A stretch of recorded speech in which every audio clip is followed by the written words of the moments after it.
नमस्कार। साई सन study zone classes में आप सभी लोगों का स्वागत है। और आज 14 सितंबर है। राष्ट्रीय हिंदी दिवस के रूप में भारतवर्ष में हर्षोल्लास के साथ मनाया जाता है। इस दिन हिंदी का महत्व लोगों को बताया जाता है। जो देश के पॉलिटिशियंस हैं वो लोग कहानी के ज़रिए, कविता के ज़रिए, न्यूज़ के ज़रिए, जो टीचर्स हैं वो हिंदी लैंग्वेज को प्रमोट करते हैं, जो कि हमारे देश का ऑफिशियल लैंग्वेज है।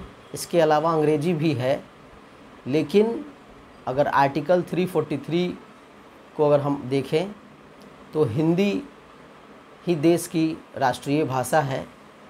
लेकिन कुछ लोगों के विरोध करने की वजह से अंग्रेजी को भी रखा गया है। और हिंदी भाषा देवनागरी लिपि भारतवर्ष की ऑफिशियल लैंग्वेज, आधिकारिक भाषा है।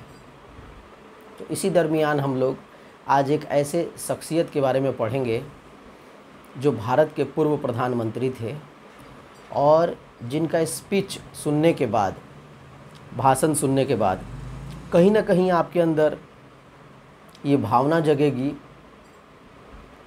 आपके अंदर एक इंस्पिरेशन आएगा कि हिंदी लैंग्वेज एक बहुत ही श्रेष्ठ लैंग्वेज है और ये हमारे देश की भाषा है। इसको बोलने से आपकी गरिमा घटती नहीं है, बढ़ती है। और कोई बात नहीं है अगर आप अंग्रेजी नहीं जानते हो, अंग्रेजी नहीं बोल सकते हैं, आप हिंदी पढ़िए, हिंदी बोलिए, कोई दिक्कत की बात नहीं है। नॉलेज का होना ज़रूरी है। उसका मीडियम कौन सा है ये कोई मायने नहीं रखता है। और अगर आप इंडियन हैं, अगर आपको हिंदी आती है तो आपको इसके ऊपर गर्व होना चाहिए। तो आइए शुरू करते हैं। आज के स्पेशल पर्सनालिटी हैं माननीय पूर्व प्रधानमंत्री जी, जिनका नाम है अटल बिहारी वाजपेयी जी, जिनको पोएट पॉलिटिशियन भी कहा जाता है। ये हिंदी कवि, पत्रकार और प्रखर वक्ता थे। इनका जन्म 25 दिसंबर 1924 को ग्वालियर मध्य प्रदेश में हुआ था। ये भारतवर्ष के ऐसे प्रधानमंत्री हैं जो 3 बार प्रधानमंत्री बने। सन 1996 की अगर बात करें तो 13 दिनों के लिए, 1998-99 की बात करें तो 13 महीनों के लिए, और 1999 से लेकर 2004 तक इन्होंने पूरा कार्यकाल 5 वर्षों का प्रधानमंत्री पद पर बिताया। इनके पिताजी का नाम श्री कृष्ण बिहारी वाजपेयी और माता का नाम कृष्णा वाजपेयी था। अटल जी ने सन 1998 में राजस्थान के पोखरण में 5 भूमिगत परमाणु विस्फोट किए और भारतवर्ष को परमाणु संपन्न देश बनाया। सन 1999 में अटल जी ने दिल्ली से लाहौर तक बस सेवा की शुरुआत की, जिसमें प्रथम यात्री के रूप में उन्होंने सफ़र किया और नवाज शरीफ से मुलाकात की, जो भारत और पाकिस्तान के बीच मधुर संबंध बनाने का एक बेहतर प्रयास था जो अटल जी के द्वारा किया गया। अटल जी 1977 से लेकर 1979 तक मोरारजी देसाई की सरकार में विदेश मंत्री के पद पर भी रहे।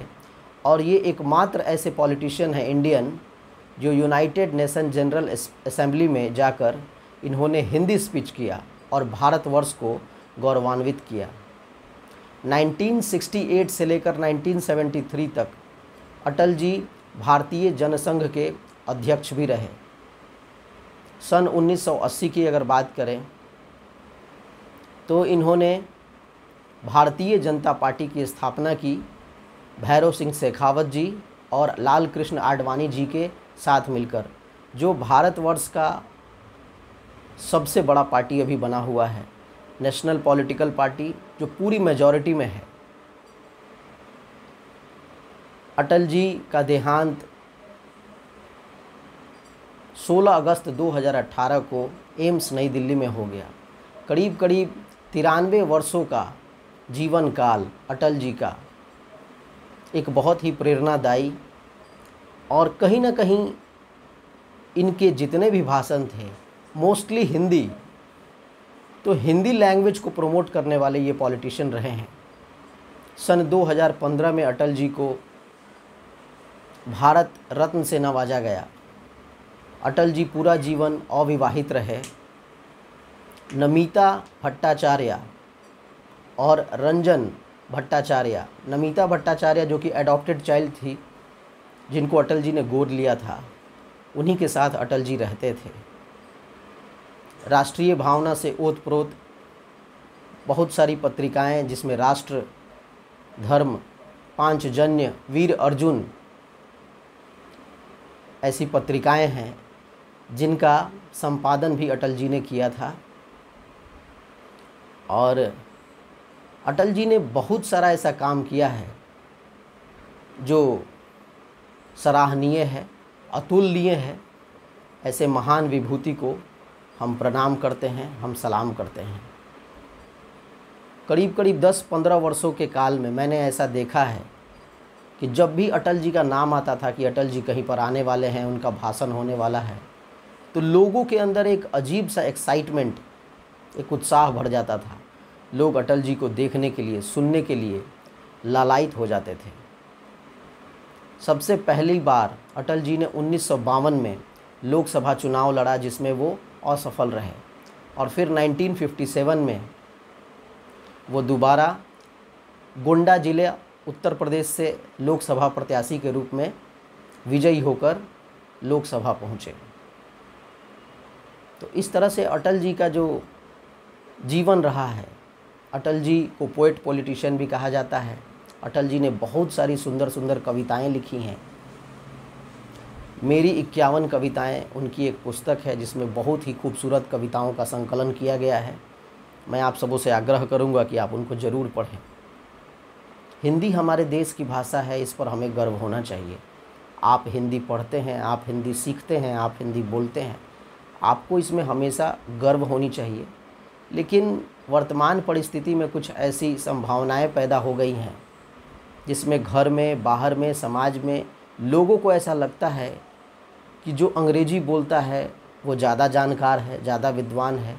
अगर हमारा लड़का, अगर हमारे बच्चे जो स्कूल्स जाते हैं, कॉलेजेस जाते हैं, अगर इंग्लिश लैंग्वेज नहीं जानते तो उनकी जानकारी कम है। लेकिन ऐसी कोई भी बात नहीं है।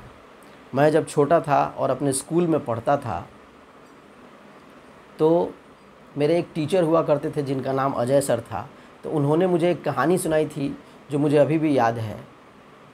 एक विदेशी नागरिक, एक अंग्रेज भारतवर्ष आता है घूमने के लिए, और ट्रेन से उतरने के बाद वो रेलवे स्टेशन से बाहर निकलता है। तब तक उसको अचानक जोरों की प्यास लग जाती है।